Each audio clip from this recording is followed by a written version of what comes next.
Jaleayah Davis. It's a question, a very important question, but still on a lot of people's minds. And happens to be on my mind especially. What truly happened with Jaleayah Davis? And what can we discover about this interesting unfolding scenario and discover for ourselves when really looking at the Jaleayah Davis case? There's much more to learn.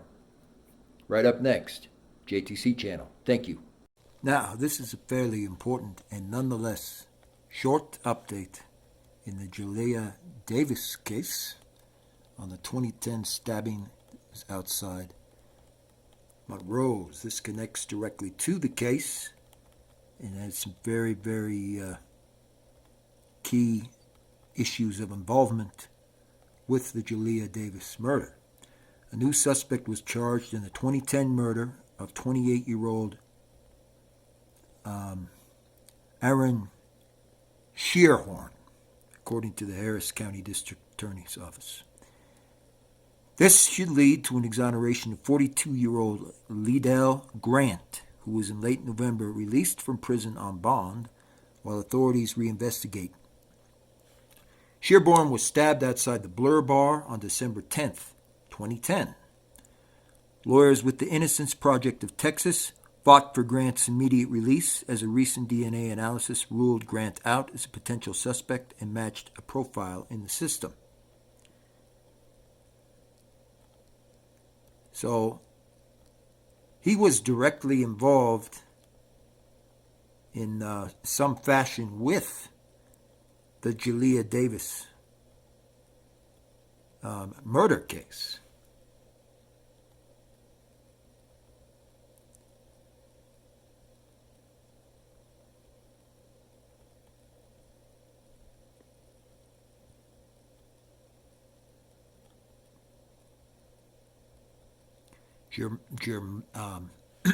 Jamarco Carter. He was directly involved with the Jaleayah Davis murder. So this is very important. This is going to be a fairly short update with some very important information. Thank you. Witness claims to have found new vital information and a solving cipher in the case of Jaleayah Davis. This was a ritualistic murder, the witness claims.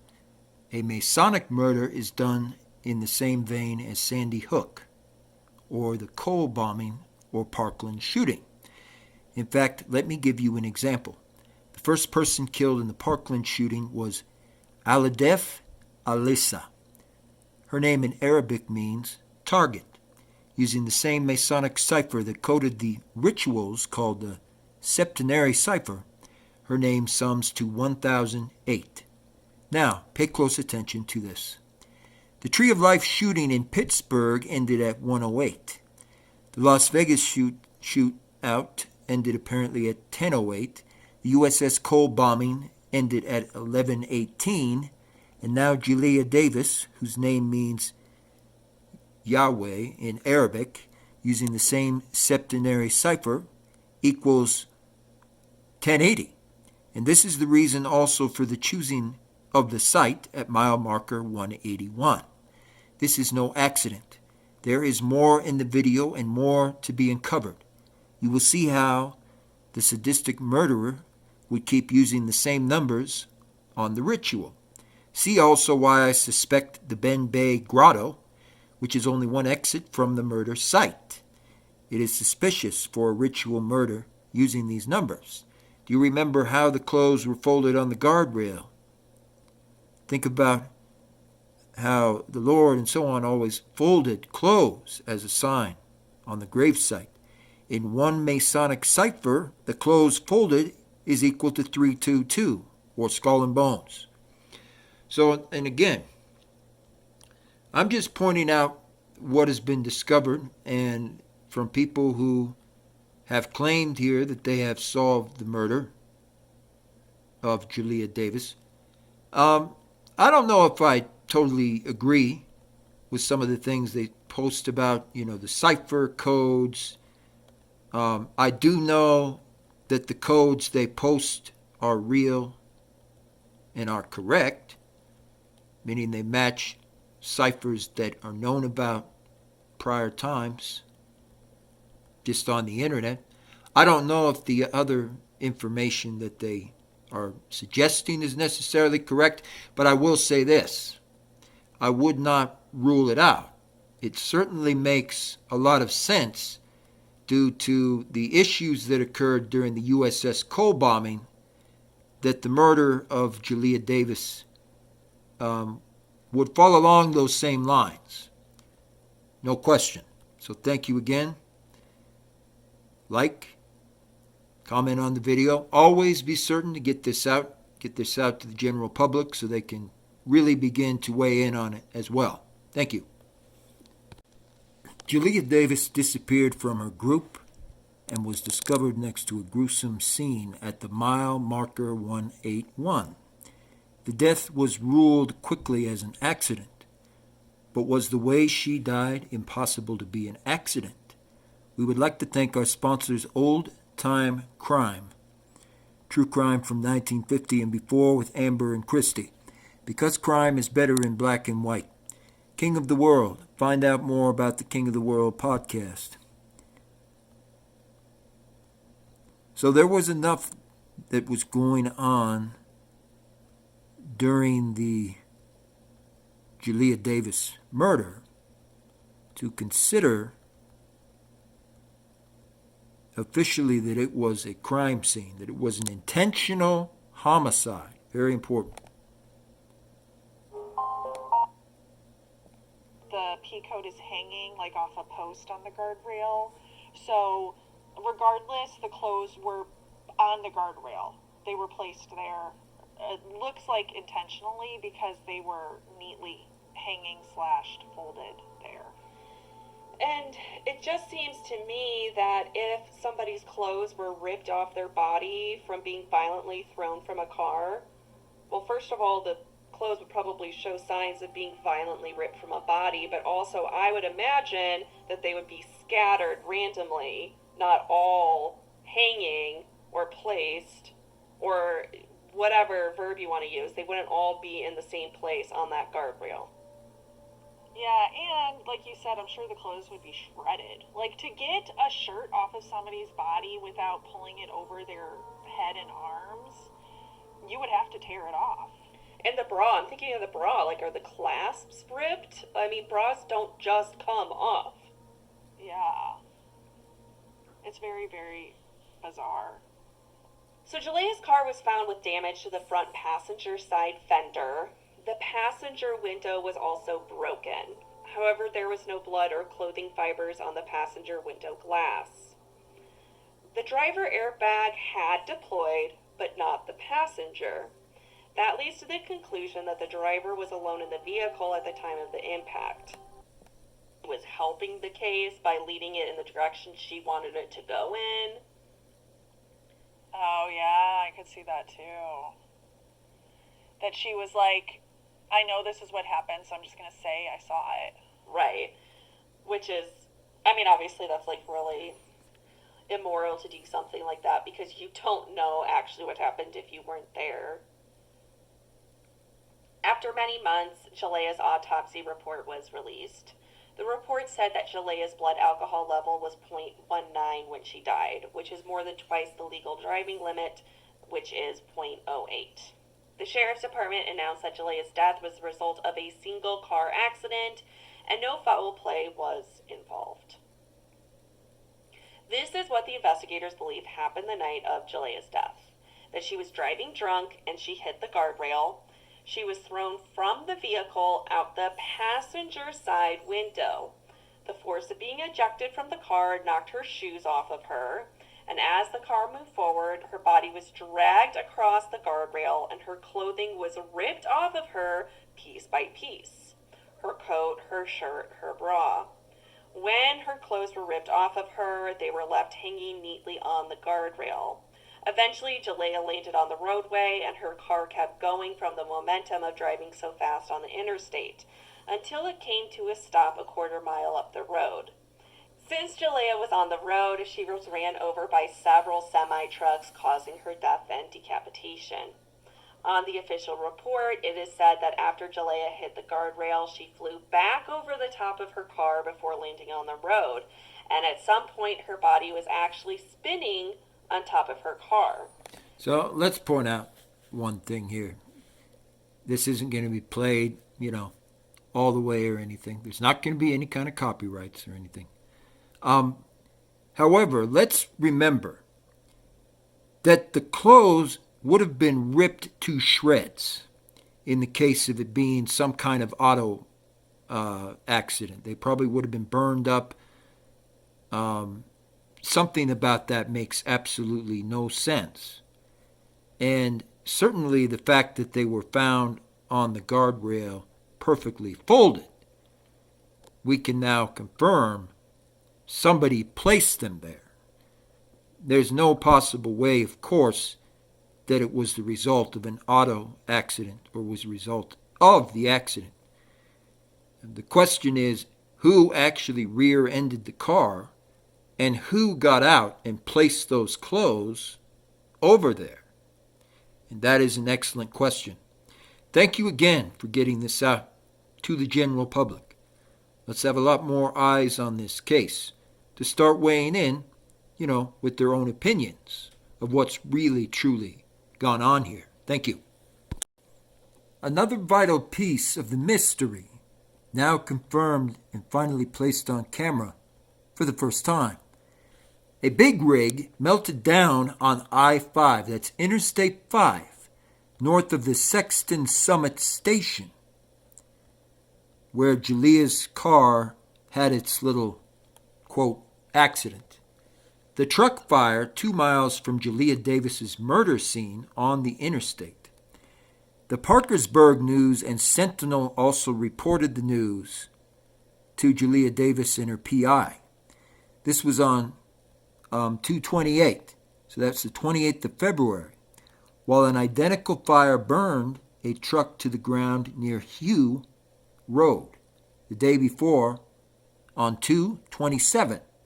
22 divided by 7 is pi.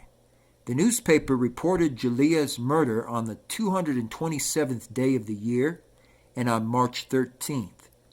These trucks apparently, and I'm just reposting and reporting it, I'm not saying whether or not I agree with this 100% or not. I'm leaving that up to the people to really decide.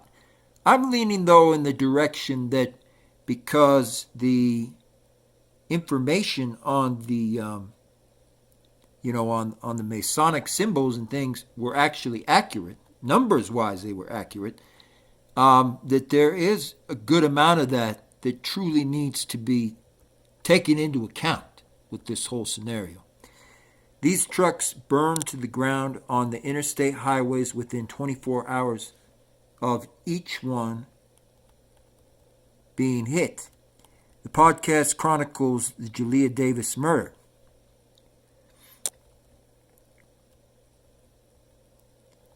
Pi, or 3.14 minus 13, is pi, forward and backwards. Jaleayah Davis was murdered on the 19th of November in 2011, which is the same forward and backwards. Notice that Terry Davis, computer programmer, died on 8/11/18, which is 8/11, both forwards and backwards. Jaleayah Davis died at mile marker 181. Then look at the Whitey Bulger case. Famous gangster Whitey Bulger and his friend Stephen Flem's girlfriend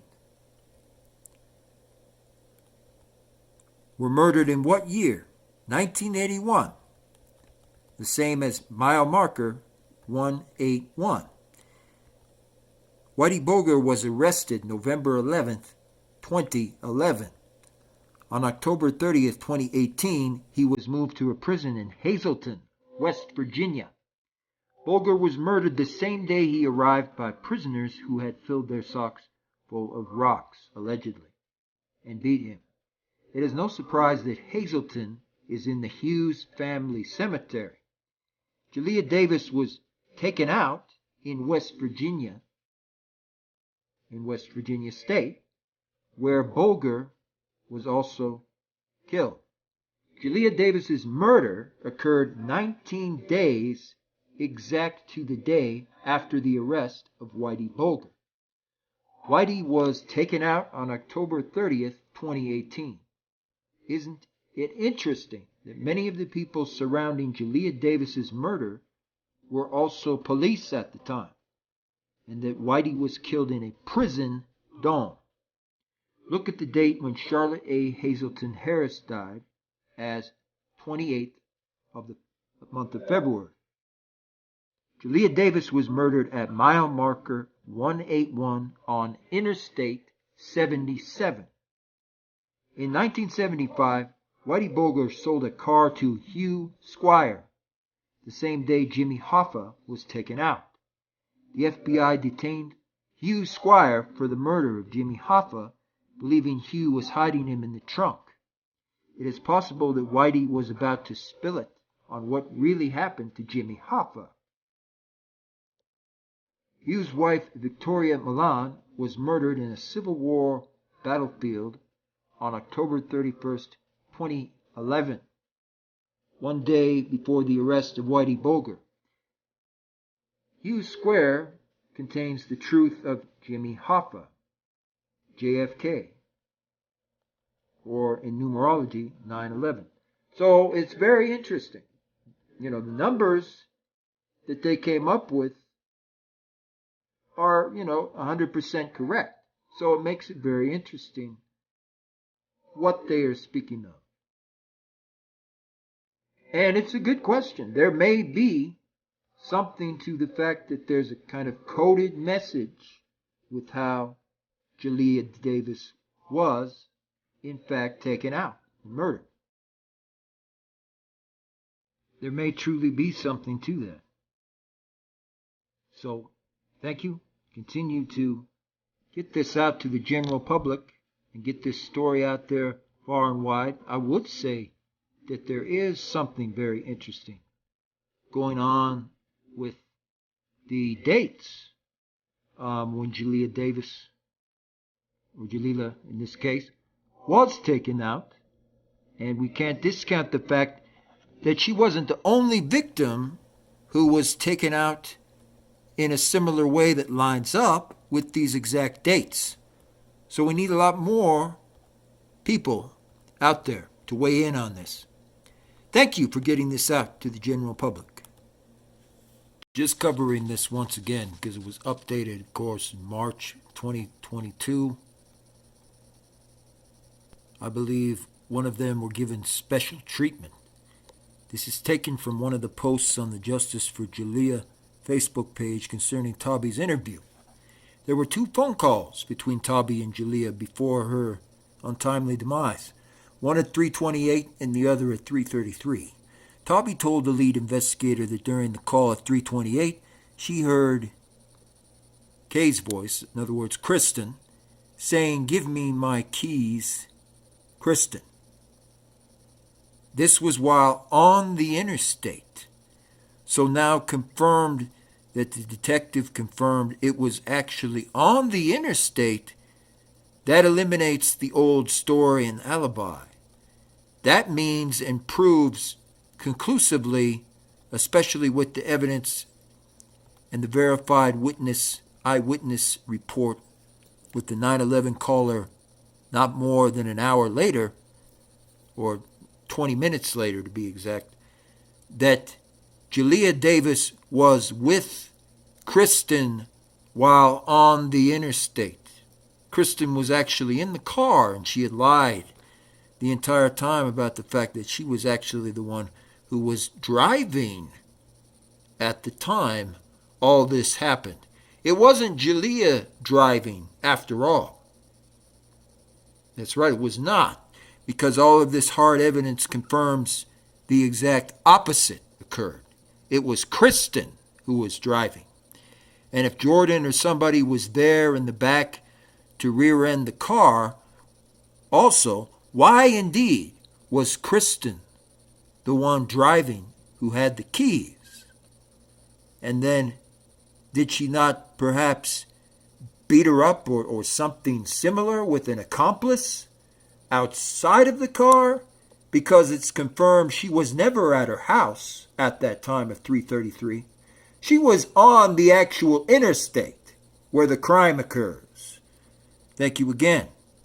Because, of course, they're going to need to bring down the whole house there, including the government officials involved, and take them away because, of course, all of them attempted to falsify one piece of evidence, and that piece of evidence means the entire case.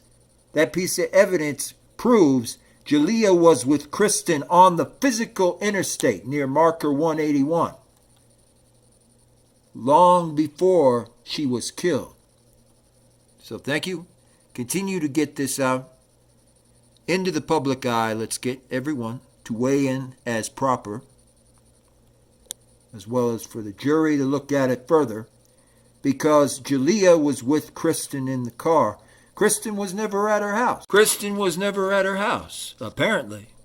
And one key piece of evidence, and also hard visual evidence, later confirmed this fact to be, true. The whole time she was on the interstate with Jaleayah in the car. And that's what changes everything. And this changes the entire case as well. Thank you.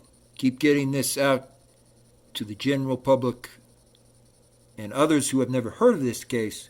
They will find these facts very, very interesting. The Jaleayah Davis case is still a fascinating case overall. At 3:28 a.m., Toby received a call on her official cell phone from sister Jaleayah. She had asked her to pick her up at the nearby gas station. Toby heard her sister asking Kristen Bechtold to give her the keys. She could hear Kristen's voice in the background. At 3:33, Jaleayah called Toby back a second time and sounded upset. She asked Toby to meet her at a different location, a rest stop along the highway. Toby asked her sister what was wrong, and Jaleayah told her she would say what it was when they arrived at the rest stop. Now, what doesn't make sense, of course, there's a lot of things all the way along that have not made sense about this case, but what really was glaring to me about this case was she had told Toby and someone else she needed to meet them at a rest stop to explain what was wrong. And the rest stop was only about 5 to 8 minutes from where they were coming back from. And if this was just simply an accident of some kind of car accident, there's no way there would have been another voice in the background and the car so far away from the rest stop. See, she indicated to Toby that she was going to be there within the next 8 minutes or so, that she was confirmed to be going to this rest stop. So if there was nothing to this and she just met an unfortunate accident, there's no way this would have occurred. Someone would have showed up at the rest stop to confirm what was happening, because she was headed directly to the rest stop. She wouldn't have gotten into an accident, quote, automatically when she's already on her way to the actual rest stop. So the part where this case's story just falls apart is the fact that they confirmed that there was another voice or something in the background. How could Jaleayah be alone in the car, at the time, if there was another voice that could kind of be heard garbled in the background? It never made any sense at all. And of course, then Freddie gives a separate account, and he confirms that Kristen actually was yelling at Jaleayah Davis and that she was in the car with her, which then it really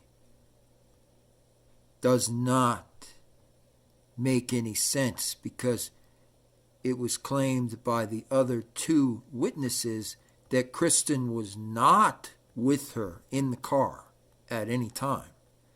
So that, of course, was all proven to officially be false. So if Kristen was actually in the car at the time, which it's starting to confirm that when you go back over and you see Chris Latimer's eyewitness statement, it says, Katie said something about Kristen and Jaleayah arguing in the car. Then that would mean Kristen was actually in the car. That's right. At the time they were on the interstate. And that's where that alibi starts to fall completely apart. How could she have been at that house when somebody else is citing Kristen, or someone who appears to be Kristen, on the actual interstate after the fact? That's where it falls apart. She was out there, that's right. She was out there on the actual interstate at a certain time during this ordeal with Jaleayah. And how do we know this for a fact now? We look back at the alibi, and this, of course, first time this information is really going out public, okay? But we look at the alibi, and we look at an eyewitness statement from the 9/11 call itself, and they claim, I cannot make confirmation of this right now, but I think I've seen a human body in the highway, and there are people talking basically by the car on the highway. So if and they confirm that they hear voices of someone talking near the car. So if Kristen was never at the car somehow with Jaleayah, and either Brian or maybe Jordan himself was not at the actual car while they were on the interstate, why was it confirmed in two different eyewitness statements that their voice may have been heard in the background? And see, that's where I go with this. Once again, that completely destroys the alibi, and it confirms Kristen was possibly driving the car when Jaleayah met with this accident. Correct. So that means they may have deliberately done this and basically beat her up, and one of them, meaning Jordan Campbell, I believe it is Jordan Campbell, was there when they beat her up and left her outside of the car, and then one of them kept wheeling the car down the rest of the highway to go around the curve. See, I don't believe Chris Latimer and his witness statement was any coincidence with the surveillance from McDonald's. I believe it is definitely true that Kristen was there on the interstate, or he wouldn't have made the remark that he thought he heard like a voice or something. And then the 9/11 caller wouldn't have remarked that they heard arguing or some voices near the car. And see, then the other two witnesses are like, no, Kristen was never there. She went back to their home. Well, that confirms they were lying. They had to have been lying, or were told to lie, that Kristen was there, because other video surveillance confirms she was not at the house. Where was she then? She was on the highway, and if that's the case, the alibi is gone. She was 100% involved with whatever happened to Jaleayah. Thank you again. Keep getting this out there far and wide. Let's get it to the public so they can weigh in. Appreciate it. And so in closing, what do I think? Or what is my theory?